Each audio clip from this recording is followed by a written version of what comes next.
Hey guys, care of বাঙালিতে তোমাদের সকলকে স্বাগত।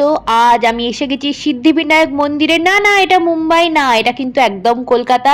আমি দেখতেই পাচ্ছ, এটা হচ্ছে এমজি রোড মেট্রোর 2 নম্বর গেট। আমি এবার এই গেট থেকে বেরিয়ে কিন্তু যাব হচ্ছে সিদ্ধিবিনায়ক মন্দির। এই 2 নম্বর মেট্রো গেট থেকে বেরিয়েই একদম বাঁ দিক দিয়ে হেঁটে 3টে গলি পড়বে। প্রথম গলিটা দিয়ে ঢুকবো না, দ্বিতীয় গলিটা দিয়েও ঢুকবো না, 3 নম্বর গলিটা দিয়ে কিন্তু আমি ঢুকবো। এখানে মাত্র পায়ে হেঁটে মোটামুটি 5 মিনিট মতো হেঁটে আমি কিন্তু এগোবো। চলো দেখাই বাকিটা। এগিয়ে গিয়েই কিন্তু পড়বে একটা গলি যেটার নাম হচ্ছে মার্বেল প্যালেস। এইটা হচ্ছে সেই গলিটা যেটা হচ্ছে মার্বেল প্যালেস। সেই গলিটা দিয়ে এগিয়েই কিন্তু এই সিদ্ধিবিনায়ক মন্দিরটা দেখতেই পাচ্ছ। একটা এত বড় প্যালেসের মতো জায়গা। হ্যাঁ, এটা কিন্তু অ্যাকচুয়ালি রাজা রাজেন্দ্র মল্লিকের একটা বাড়ি। যে বাড়িটাকে কিন্তু একটা সংরক্ষণ, যেটা রিস্টোর করা হয়েছে এই বাড়িটাকে। আর যিনি করেছেন তারা কিন্তু দু বন্ধুতে মিলে এই বাড়িটাকে সংরক্ষণ করেছেন। তো সংরক্ষণ করেছেন যিনি, তারা হচ্ছেন ইমামি গ্রুপের কর্ণধর রাধেশ্যাম গোয়েঙ্কা এবং রাধেশ্যাম আগারওয়াল।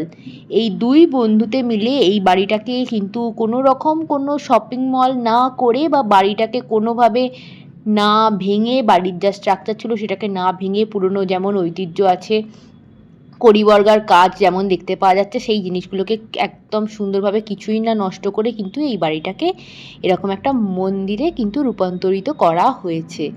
আমরা একদম এই সাইডে জুতো খুলে ঢুকতে হয়। জুতো খুলে হাত ফাত ধুয়ে কিন্তু ঢুকে গেছিলাম এই মন্দিরে।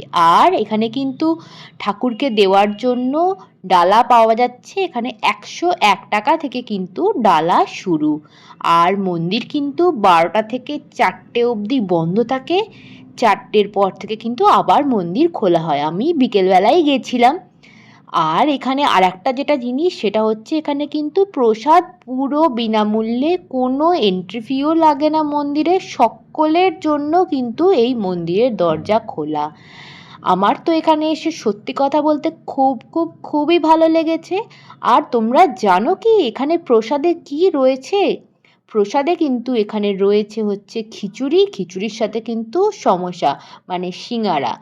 আর এই বাড়িটা এতটাই বড় যে তোমাদেরকে কি বলবো, একদম গণেশজির মূর্তির একদম অপোজিটেই কিন্তু রয়েছে এখানে হনুমানজিরও মূর্তি।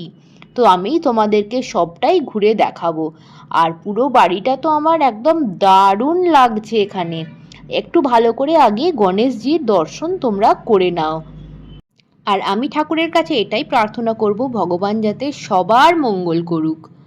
তো এই লোকেশনটা আমি আরও একটু ভালো করে আর একবার বলে দিই। এটা কিন্তু 48B মুক্তারাম বাবু স্ট্রিট, কলকাতা। এটা হচ্ছে এই বাড়িটার লোকেশন।